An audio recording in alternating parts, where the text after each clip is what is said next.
ಮಹಾಲಕ್ಷ್ಮಿ ಮದುವೆ ಸೋಮವಾರದಿಂದ ಶನಿವಾರ ಸಂಜೆ 6:30ಕ್ಕೆ ನಿಮ್ಮ ಸನ್ ಉದಯದಲ್ಲಿ.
ನಾನ್ ತುಂಬಾ ಸುಸ್ತಾಗಿದ್ದೀನಿ, ನಾನಿನ್ ಹೊರಡ್ತೀನಿ. ಇಲ್ಲ ಇಲ್ಲ, ನೀನು ಹೋಗೋ ಹಾಗಿಲ್ಲ. ನಾನು ಹೋಗೋ ಅನ್ನೋವರೆಗೂ ನೀನ್ ಇಲ್ಲೇ ಇರ್ಬೇಕು. ಆಟ ಆಡಿ ತುಂಬಾ ಸುಸ್ತಾಗಿದೀಯಾ ಅಲ್ವಾ? ಅದಕ್ಕೆ ನನ್ ಮಡ್ಲಲ್ಲಿ ಸ್ವಲ್ಪ ಹೊತ್ತು ಮಲ್ಕೋ.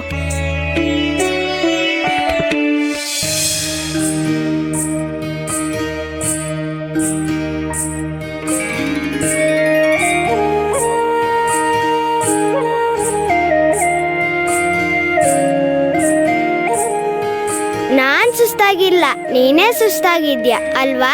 ನೀನ್ ತುಂಬಾ ನೀರಸವಾಗಿ ಕಾಣ್ತಿದ್ಯಾ.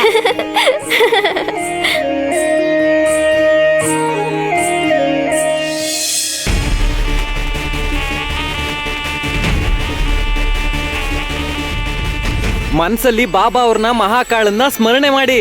ಈ ದಾರ ನಿಮ್ಮನ್ನ ರಕ್ಷಿಸುತ್ತೆ. ಸರಿ.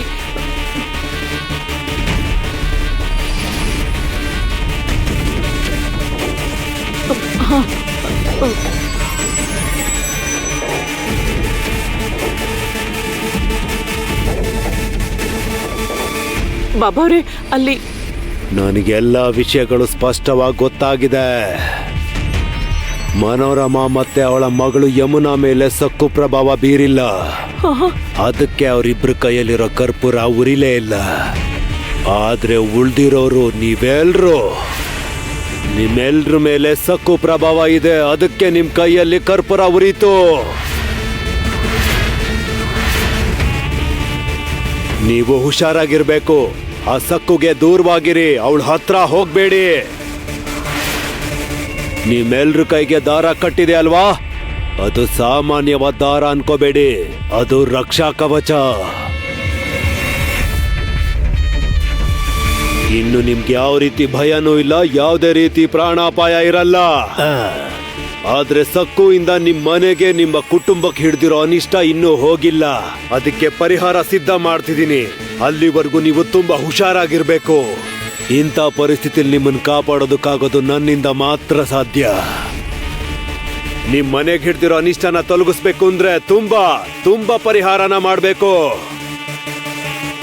ಅದಕ್ಕೆ ಬಹಳಷ್ಟು ದುಡ್ಡು ಖರ್ಚಾಗುತ್ತೆ ಮನೋರಮಾ. ಅಪಾಯದಿಂದ ನೀವು ಪೂರ್ತಿಯಾಗಿ ಹೊರಗೆ ಬಂದಿಲ್ಲ. ಹುಷಾರಾಗಿರಿ. ನೀವೆಲ್ರೂ ಎಚ್ಚರಿಕೆಯಿಂದಿರೋದು ಒಳ್ಳೇದು. ಹಾಗೆ ಆಗ್ಲಿ ಬಾಬಾ ಅವ್ರೆ, ನೀವು ಯಾವಾಗ್ಲೂ ನಮ್ಮನ್ನ ಹೀಗೆ ಕಾಪಾಡ್ಬೇಕು.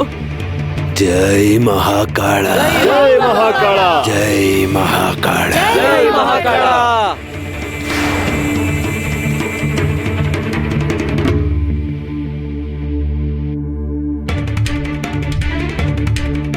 ಬಾಬಾ ಅವರೇ, ಗಂಟು ತುಂಬಾ ಭಾರವಾಗಿದೆ. ಮನೋರಮ ದುಡ್ಡಿನ ಖಜಾನೆ ಕಣೋ. ಭೈರವ ನೋಡ್ತಾ ಇರೋ, ಮನೋರಮನ್ನ ಆಟದ ಗೊಂಬೆ ಮಾಡ್ಕೊಂಡು ಹೇಗ್ ಆಟ ಆಡಿಸ್ತೀನಿ ಅಂತ ನೋಡ್ತಾ ಇರೋ.